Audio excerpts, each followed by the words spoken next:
ہم لوگوں نے اللہ کی قدر کو پہچانا ہی نہیں، اسی لیے تو ہمارا ضمیر یہ گوارا کر دیتا ہے کہ اللہ کو چھوڑ کر کسی غیر اللہ کے سامنے جھک جاؤ۔ اور آزمائشیں تو آنی ہی آنی ہیں۔ ایک بار یہ کہہ دیا لا الہ الا اللہ تو ایسا ہو نہیں سکتا کہ اللہ تعالیٰ آپ کو آزمائے نہیں۔ آپ دیکھیں یونس علیہ السلام کو مچھلی کے پیٹ میں زندہ رکھا، اس کے پیچھے کیا تھا؟ اللہ۔ کون کرنے والا تھا؟ اللہ۔ ہم امیجن کریں تو کر نہیں سکتے۔ کیا ہمارے یہ چھوٹے چھوٹے مسائل اللہ کے لیے کچھ حیثیت رکھتے ہیں؟ اللہ تبارک و تعالیٰ تو خود ہی فرماتا ہے ادعونی استجب لکم، اللہ کو پکاریے، اللہ سے مانگیے، اللہ سے ہونے کا یقین، اللہ سے ہی ہونے کا یقین، صرف اور صرف اللہ سے ہی ہونے کا یقین۔ عجیب بات ہے، ہم لوگ زبان سے تو اقرار کرتے ہیں کہ ہر چیز میں، ہر حالت میں، ہر مصیبت میں صرف اور صرف اللہ ہی کو پکارنا ہے، مگر جب اللہ ہی کی طرف سے ہم پر آزمائشیں آتی ہیں تو آخر کیوں ہمارے در بدل جاتے ہیں؟ آخر کیوں ہم اللہ کو چھوڑ کے غیر اللہ کے در پر ہاتھ اٹھاتے ہیں؟ پتہ ہے مسئلہ کیا ہے؟ ما قدر اللہ حق قدری، کہ ہم لوگوں نے اللہ کی قدر کو پہچانا ہی نہیں، حق قدری جیسا کہ اس کے پہچاننے کا حق ہے۔ اسی لیے تو دل ہمارے کسی اور کے سامنے جھک جاتے ہیں، اسی لیے تو ہمارا ضمیر یہ گوارا کر دیتا ہے کہ اللہ کو چھوڑ کر کسی غیر اللہ کے سامنے جھک جاؤ۔ اور آزمائشیں تو آنی ہی آنی ہیں۔ ایک بار یہ کہہ دیا لا الہ الا اللہ تو ایسا ہو نہیں سکتا کہ اللہ تعالیٰ آپ کو آزمائے نہیں، کیونکہ اللہ تعالیٰ نے خود ہی فرما دیا احسب الناس ان یترکوا ان یقولوا آمنا وهم لا یفتنون، کہ انسان نے یہ گمان کر لیا ہے کہ اس کو چھوڑ دیا جائے گا صرف یہ کہنے پہ کہ ہم اللہ پہ ایمان لیا ہے، اور اسے آزمائشوں میں، مصیبتوں میں نہیں ڈالا جائے گا۔ وَلَقَدْ فَتَنَّ الَّذِينَ مِن قَبْلِهِمْ، ہم نے تو ان سے پہلے والوں کو آزمایا ہے۔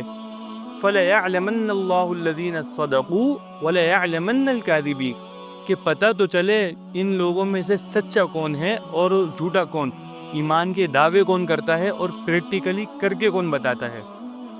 اور آزمائشیں تو ایک زندگی کا حصہ ہے، یہی تو وہ موقع ہے جس میں اللہ تعالیٰ آپ کے ایمان کو چیک کرتا ہے، آپ کو پرکھتا ہے کہ اس میں دم کتنا ہے، یہ صرف محبت کے دعوے کرتا ہے مجھ سے یا پھر پریکٹیکلی لائف میں کر کے بھی دکھاتا ہے۔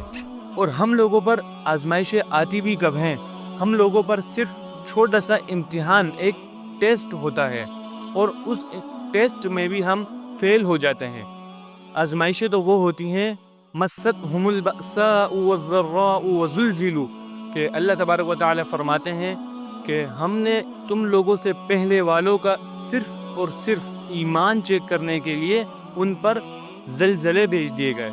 نہ ہی ہم پہ زلزلے آئے، نہ ہی اللہ کا غضب نازل ہوا ہم پر، اور نہ ہی کچھ برا ہوا ہمارے ساتھ، صرف اور صرف چھوٹا سا امتحان ہوا اور ہم اس پر بری طرح سے فیل ہو گئے۔ اب اس پر ایک سوال بنتا ہے کہ جب آزمائشیں آئیں تو ہمارا رول کیا ہونا چاہیے؟ ایک مومن، ایک مسلمان کا کیا رول ہونا چاہیے؟ تو اللہ تبارک و تعالی نے خود ہی ارشاد فرما دیا ہے وَبَشِّرِ الصَّابِرِينَ، کہ بشارت ہے ان صبر کرنے والوں کے لیے کہ جنہوں نے صرف دعوے نہیں کیے، اللہ کی آزمائشوں پر، اللہ کی مشقتوں پر، اللہ کے ہر امتحان میں انہوں نے صبر کیا، تو ان کے لیے بشارت ہے، خوشخبری ہے ان کے لیے۔ دوسرا یہ کہ اپنا ایمان مضبوط کرنے کے لیے انبیاء کے قصے پڑھے ہیں کہ ان کو کن کن مراحلوں سے گزارا گیا ہے۔ آپ دیکھیں یونس علیہ السلام کو مچھلی کے پیٹ میں زندہ رکھا، صرف زندہ ہی نہیں، ان کو مچھلی کے پیٹ سے باہر بھی نکالا، اس کے پیچھے کیا تھا؟ اللہ۔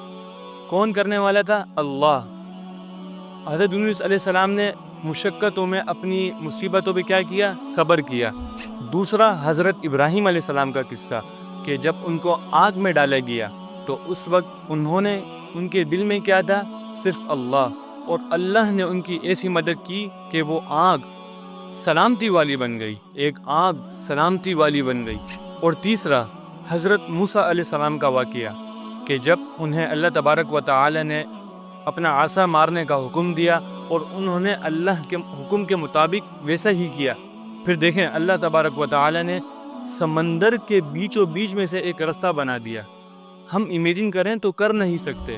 تو یہ جو ہمارے چھوٹے چھوٹے مسائل ہیں، یہ اللہ تبارک و تعالی کے لیے کچھ حیثیت رکھتے ہیں۔ آپ خود ہی سوچیں، آپ خود ہی جج کریں، خود ہی آج فیصلہ کریں۔ اللہ تبارک و تعالی تو خود ہی فرماتا ہے ادعونی استجب لکم، تم مجھ سے طلب کرو میں تمہاری دعائیں قبول کروں گا۔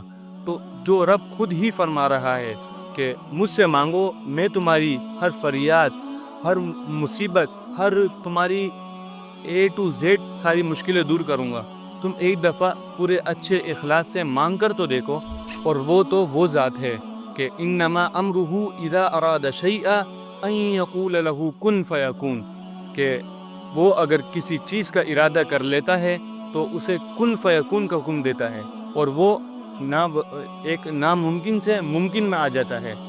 تو جو رب صرف کن فیکون کے دے اور وہ چیز وجود میں آ جائے، تو یہ ہمارے چھوٹے چھوٹے مسائل ہم کیوں اللہ سے نہیں طلب کرتے؟ ہم کیوں اپنی مصیبتوں میں، اپنی مشقتوں میں در بدر پھرتے ہیں؟ اللہ کو پکاریے، اللہ سے مانگیے، اللہ سے ہونے کا یقین، اللہ سے ہی ہونے کا یقین، صرف اور صرف اللہ سے ہی ہونے کا یقین۔ اور آخر میں یہ کہوں گا کہ وہ سکسیس ہی نہیں جو زندگی میں سے اللہ ہی کو مائنس کر دے، اور آپ پوری زندگی لگا لیں اللہ کو مائنس کر کے کہ آپ کامیابی حاصل کر سکیں، نہیں کر سکتے۔ آپ وہ ایک خوشحالی والی زندگی نہیں اپنا سکتے۔ تو آخر میں اس شعر سے اپنی اختتام کروں گا کہ درے غیر پہ سر کو جھکانا، کب اس نے تمہیں کیا کسی اور کے حوالے۔ اللہ تبارک و تعالی ہمیں سننے اور سمجھنے سے بڑھ کر عمل کرنے کی توفیق عطا فرمائے۔ آمین۔ وآخر الدعوانا ان الحمد للہ رب العالمین۔